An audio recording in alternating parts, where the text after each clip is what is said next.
ikaw ay di nag-iisa. Karamay siya, oh, oh.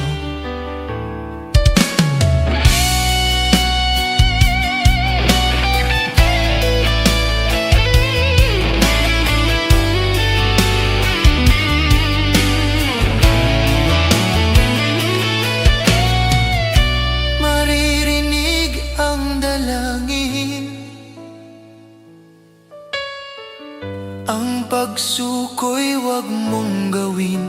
Ang Diyos ay di natutulog, hindi kanya bibigyan.